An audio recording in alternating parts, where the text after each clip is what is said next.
เอาเป็นธงนะ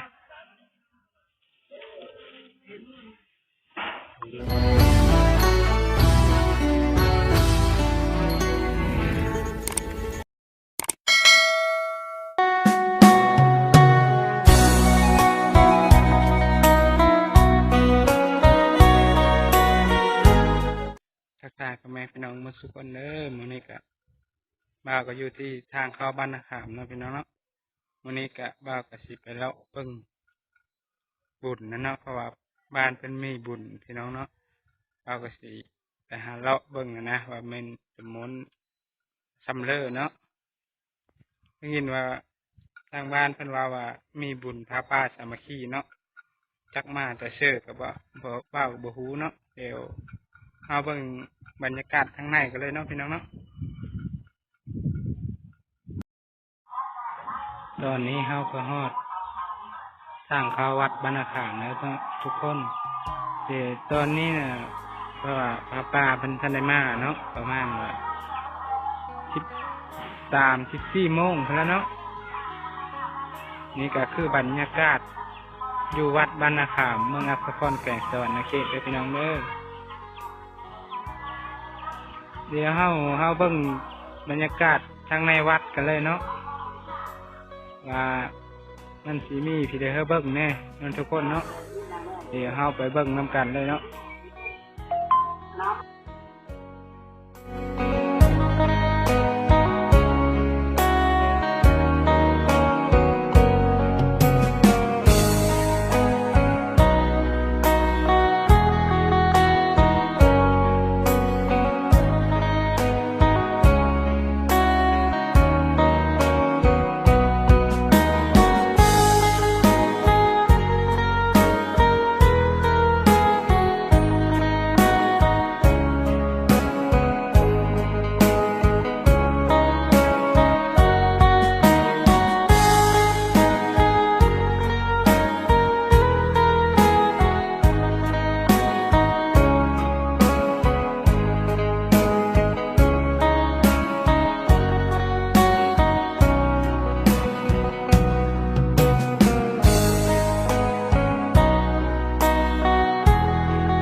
มื้อแรงทุกคนวงเสากำแพงตั้งแล้วเรียบร้อยเนาะ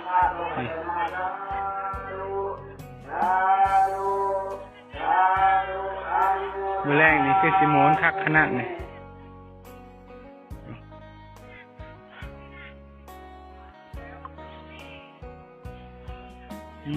ก็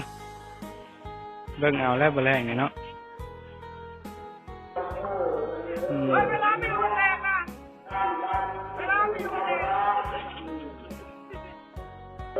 นี่สิเป็นมาซิลิโคเนาะจะใส่โจกในเลยว่าเฮ็ดเป็นถงเนี่ยทุกคนข้างนอกก็เพิ่นก็กางเครื่องขายเรียบร้อยเนาะแ ดี๋ยวเขาจะซื้อมักซิลิโคทุกคนตรงเท่าไหร่ คนข้าวเดียว10,000กีบ เมื่อคืนนี่ก็ของเปิดประตูนะเปิดบ่เนาะ เปิดทางเงินในงั้น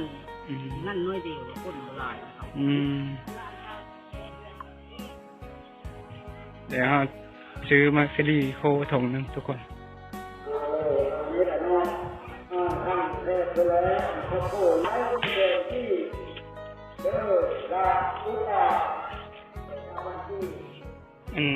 หอยกุ้งมีตัวเท่าไหร่เอา2 ไม้นะ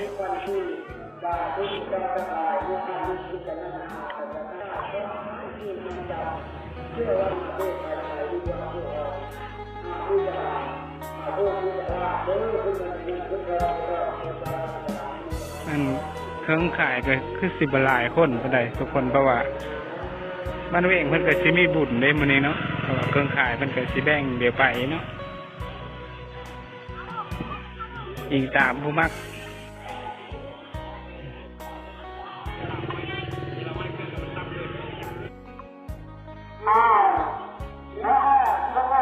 เดี๋ยวถ้าต่อ EP 2ทุกคนก็ถ้าเบิ่งเงินพระป้าเพิ่นมาเนาะ